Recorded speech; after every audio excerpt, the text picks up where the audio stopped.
ಮಕ್ಕಳನ್ನು 1ನೇ ತರಗತಿಗೆ ದಾಖಲಾತಿ ಮಾಡುವ ಸಂಬಂಧ 60 ದಿನಗಳ ವಿನಾಯಿತಿಯನ್ನು ನೀಡಲಾಗಿರುತ್ತದೆ. LKG UKGಗೂ ಕೂಡ ಅವರಿಗೆ ಅಡ್ಮಿಷನ್ಗೆ ತೊಂದರೆ ಆಗ್ತಾ ಇದೆ. ಈ ಸದನದ ಮೂಲಕ ರಾಜ್ಯಾದ್ಯಂತ ಎಲ್ಲರಿಗೂ ಕೂಡ ನಾನು ಮನವಿಯನ್ನು ಮಾಡಲಿಕ್ಕೆ ಇಷ್ಟಪಡ್ತೀನಿ.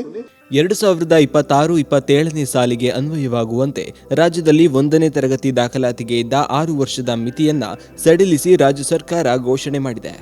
ಗುರುವಾರ ಸದನದ ಕಲಾಪದಲ್ಲಿ ಈ ಕುರಿತು ಮಹತ್ವದ ಘೋಷಣೆ ಮಾಡಿದ ಪ್ರಾಥಮಿಕ ಶಿಕ್ಷಣ ಸಚಿವ ಮಧು ಬಂಗಾರಪ್ಪ 1ನೇ ತರಗತಿ ದಾಖಲಾತಿಗೆ ಈಗ ಇದ್ದ 6 ವರ್ಷದ ಮಿತಿಯನ್ನ 2 ತಿಂಗಳ ಕಾಲ ಸಡಿಲಿಕೆ ಮಾಡಲಾಗುವುದು ಎಂದು ಘೋಷಿಸಿದ್ದಾರೆ. ಮಾನ್ಯ ಸಭಾಧ್ಯಕ್ಷ, ಧನ್ಯವಾದಗಳು. ಏನು ಅಂತ ಹೇಳಿದ್ರೆ, ಈ 1ನೇ ಕ್ಲಾಸಿಗೆ ಅಡ್ಮಿಷನ್ಗೆ ಮಕ್ಕಳಿಗೆ 6 ವರ್ಷದ ಒಂದು ಇತಿಮಿತಿ ಏನಿದೆ ಅದನ್ನ ಸಡಿಲ ಮಾಡ್ತಕ್ಕಂಥದ್ದು ಕೆಲವರು ತಾಯಂದ್ರು ಮತ್ತೆ ಅವ್ರ ಪೇರೆಂಟ್ಸ್ ಎಲ್ಲ ಸಾಕಷ್ಟು ಎಲ್ಲ ಕಡೆನೂ ಓಡಾಡ್ತಾ ಇದ್ದಾರೆ. ಮತ್ತೆ ನನಗೂ ಕೂಡ ಮನವಿಯನ್ನು ಮಾಡಿದ್ದಾರೆ. ಅವರು ಸ್ವಲ್ಪ ಗಾಬರಿಯಲ್ಲೂ ಕೂಡ ಇದ್ದಾರೆ. ಅದಕ್ಕೆ ಈ ಅವಕಾಶವನ್ನು ಕೊಟ್ಟಿರೋದ್ರಿಂದ ಒಂದು ಮಾತನ್ನು ಹೇಳಲಿಕ್ಕೆ ಇಷ್ಟಪಡ್ತೀನಿ. ಕರ್ನಾಟಕ ಶಿಕ್ಷಣ ಕಾಯ್ದೆ 1993ರ ಅಧ್ಯಾಯ 3 ಸೆಕ್ಷನ್ 20ರ ಮಕ್ಕಳನ್ನು 1ನೇ ತರಗತಿಗೆ ದಾಖಲಾತಿ ಮಾಡುವ ಸಂಬಂಧ 60 ದಿನಗಳ ವಿನಾಯಿತಿಯನ್ನು ನೀಡಲಾಗಿರುತ್ತದೆ. ಅದರಂತೆ 2026-27ನೇ ಸಾಲಿನಲ್ಲಿ 1ನೇ ತರಗತಿಗೆ ದಾಖಲಾತಿ ನೀಡುವ ಸಂಬಂಧ 60 ದಿನಗಳ ಸಡಿಲಿಕೆಯನ್ನು ನೀಡಲಾಗುತ್ತದೆ ಹಾಗೂ ಈ ಸಂಬಂಧ ದಾಖಲಾತಿ ತಂತ್ರಾಂಶದಲ್ಲಿಯೂ ಸಹ ಬದಲಾವಣೆ ಮಾಡಲಾಗುವುದು ಎಂಬ ಮಾಹಿತಿಯನ್ನು ಸದನ ಗಮನಕ್ಕೆ ತರಲು ಬಯಸುತ್ತೇನೆ. ಆಮೇಲೆ ಇದು LKG UKGಗೂ ಕೂಡ ಅವರಿಗೆ ಅಡ್ಮಿಷನ್ಗೆ ತೊಂದರೆ ಆಗ್ತಾ ಇದೆ.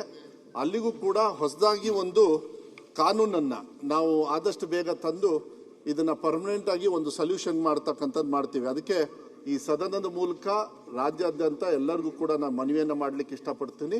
60 ದಿವಸ ಏನು ನಾವು ಇವಾಗ ಅವರಿಗೆ ಸಡಿಲಿಕೆಯನ್ನು ಕೊಡ್ತಾ ಇದ್ದೀವಿ ಅದನ್ನ 60 ದಿವಸ ಅಂದ್ರೆ 6 ವರ್ಷ ಅಂದ್ರೆ 2 ತಿಂಗಳು 60 ದಿವಸದ ಒಂದು ರಿಯಾಯಿತಿಯನ್ನ ಇದನ್ನ ಕಾನೂನನ್ನ ತರ್ತಾ ಇದ್ದೀವಿ. ಮಾನ್ಯ ಸಭಾಪತಿಗಳೇ, ಇದು ಎಲ್ಲ ಪೇರೆಂಟ್ಸ್ಗೂ ಕೂಡ ಮಾಹಿತಿಯನ್ನ ನಾನು ಕೊಡ್ಲಿಕ್ಕೆ ಇಷ್ಟಪಡ್ತೀನಿ. ಇದು LKG UKG ಮತ್ತೆ ಫಸ್ಟ್ ಸ್ಟ್ಯಾಂಡರ್ಡ್ಗೆ. ಆಮೇಲೆ ಇದಕ್ಕೆ ರೆಗ್ಯುಲರೈಸ್ ಮಾಡೋದಕ್ಕೆ, ಯಾಕಂದ್ರೆ LKG UKG ಯಾವುದೇ ರೆಗ್ಯುಲೇಟರಿ ಸಿಸ್ಟಮ್ ಅಲ್ಲಿ ಇಲ್ಲದೆ ಇರೋದ್ರಿಂದ ಅದಕ್ಕೂ ಕೂಡ ರೆಗ್ಯುಲೇಟರಿ ಒಂದು ಆಕ್ಟ್ ಅನ್ನ ತಂದು ಇಲ್ಲ ರೂಲ್ಸ್ ಅನ್ನ ತಂದು ಇಲಾಖೆ ವತಿಯಿಂದ ಆದಷ್ಟು ಬೇಗ ನಾವು ಕಾನೂನನ್ನ ನೆಕ್ಸ್ಟ್ ಸಭೆಯಲ್ಲೂ ತಂದು ಮಂಡಿಸಿ ಅದನ್ನ ಕಾನೂನು ರೀತಿಯಲ್ಲಿ ತರ್ತಕ್ಕಂಥ ವ್ಯವಸ್ಥೆಯನ್ನ ಅಂತ ಹೇಳಲಿಕ್ಕೆ ಇಷ್ಟಪಡ್ತೀನಿ. ಮಾನ್ಯ ಅಧ್ಯಕ್ಷರೇ, ಶಿಕ್ಷಣ ಮಂತ್ರಿಗಳೇ ಮಾಡಿದಂತ ಇದನ್ನ ನಾನು ಸ್ವಾಗತ ಮಾಡ್ತೇನೆ. ನಿಮ್ಮ ಈ ಡಿಸಿಷನ್ ಸ್ವಾಗತ ಮಾಡ್ತೇವೆ. ಆದ್ರೆ ಪ್ರತಿ ಸರ್ತಿನೂ ಇದು ನಾವು ನಿಮ್ಗೆ ಮಾತಾಡಿ ಅಥವಾ ಬೇರೆ ಬೇರೆ ಪೇರೆಂಟ್ಸ್ ನಿಮ್ಗೆ ಮಾತಾಡೋಂಗ ಆಗಬಾರ್ದು. ಇದನ್ನ ಪರ್ಮನೆಂಟ್ ಆಗಿ ಮಾಡ್ಬಿಡ್ರಲ್ಲ. ಈಗ ಅದಕ್ಕೆ ಸರ್ಕ್ಯುಲರ್ ಚೇಂಜ್ ಮಾಡ್ಬಿಟ್ರೆ ಅದು ಪರ್ಮನೆಂಟ್ ಆಗಿ till the time next circular ಬರೋ ತನಕ ಇದು ಅಪ್ಲಿಕೇಬಲ್ ಅಂತ ಮಾಡಿ. ಇಲ್ಲ, ಅದನ್ನ ಮಾಡೋಣ. ಮಾನ್ಯ ಸಭಾಧ್ಯಕ್ಷ ಅವ್ರು ಹೇಳ್ತಕ್ಕಂಥದ್ದು ನಿಜಾನೇ. ಹೋದ್ಸತಿ ನಾವು ಸಡಿಲಿಕೆಯನ್ನು ಕೊಟ್ಟಿದ್ವಿ, ಯಾಕಂದ್ರೆ ಬಹಳ ಇದಾಯ್ತು. ಅದಾದ್ಮೇಲೂ ಕೂಡ LKGಗೆ ಮತ್ತೆ UKGಗೆ ರೆಗ್ಯುಲೇಟರಿ ಸಿಸ್ಟಮ್ ಇಲ್ಲದೆ ಇರೋದ್ರಿಂದ ಅವ್ರೇನ್ ಮಾಡ್ತಾರೆ, ಮತ್ತೆ ಅವರು ಯಾವ್ದೋ ಒಂದು ಪ್ರೈವೇಟ್ ಶಾಲೆಯಲ್ಲಿ ಅರ್ಜೆಂಟ್ ಆಗಿ ಹೋಗಿ ಸೇರಿಸ್ಕೊಳ್ಳೋದು ಅವ್ರು ತಪ್ಪು ಮಾಡಿದ್ದಾರೆ. ಈಗ ಅವರಿಗೆ ಒಂದು ಕಾನೂನು ತಂದ ತಕ್ಷಣ ಅವಾಗ ರೆಗ್ಯುಲರ್ ಆಗಿ ಆಗ್ತದೆ. ನೀವು ಹೇಳ್ದಂಗೆ ಆದಷ್ಟು ಬೇಗ ಇದನ್ನ ತರ್ತಕ್ಕಂಥ ಆಕ್ಟ್ ಅಲ್ಲಿ ಇದೆ. ಬಟ್ ನಮ್ಮ ಸಿಸ್ಟಮ್ ಅಲ್ಲಿ ಅದು ಬ್ಲಾಕ್ ಆಗ್ತದೆ. ಬರೀ 6 ವರ್ಷ ಅಂತಾನೆ ತೋರಿಸ್ತದೆ.